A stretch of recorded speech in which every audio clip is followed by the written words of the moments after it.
دنیا اور آخرت کو اچھا کرنا ہے تو میں نے کہا 3 باتیں ذہن نشین کر لو۔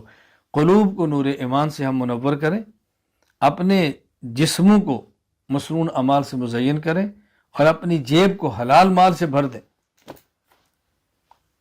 حکیم الامت حضرت تھانوی رحمہ اللہ تعالی وہ فرمایا کرتے تھے کہ اللہ پہ توکل بھی مضبوط ہوگا جب آپ کی جیب میں حلال مال موجود ہوگا۔ جیب میں حلال مال کے موجود ہونے سے اللہ کی ذات پر توکل بھی بڑھتا ہے۔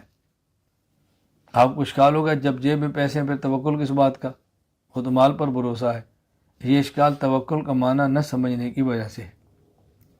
توکل کا معنی یہ ہے اسباب جمع کریں اور اسباب کو مؤثر بذات نہ سمجھیں۔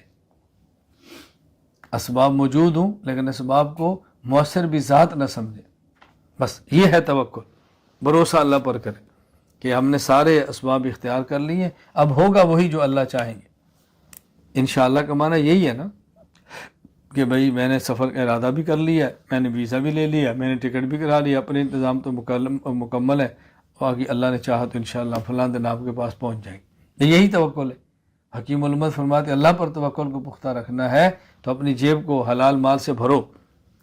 اور آپ یقین فرمائیں، میں آج بھی کہتا ہوں اور بڑے وثوق اور تجربے کی بنیاد پہ کہتا ہوں، اگر فتنوں سے خود کو محفوظ رکھنا ہے، اپنے ایمان کو شیطانی وساوس اور شرور سے اور شیطان کے مکر و فریب سے اور شیطان کے گماشتوں سے بچانا ہے تو اپنی جیب کو حلال مال سے بھر کے رکھو۔ حلال مال اپنی جیب میں رکھو، آپ دیکھنا کہ کس طرح کتنے وساوس سے بچتے ہیں۔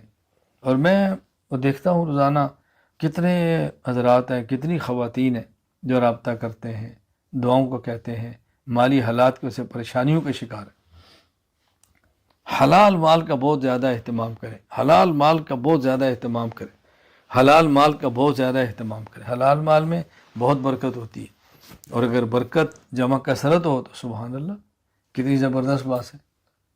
حلال مال بابرکت بھی مل جائے اور کثرت والا بھی مل جائے، یعنی مبارک بھی ہو اور زیادہ بھی ہو تو سبحان اللہ، وگرنہ زیادہ نہ بھی ہو بابرکت ہونا ضروری ہے۔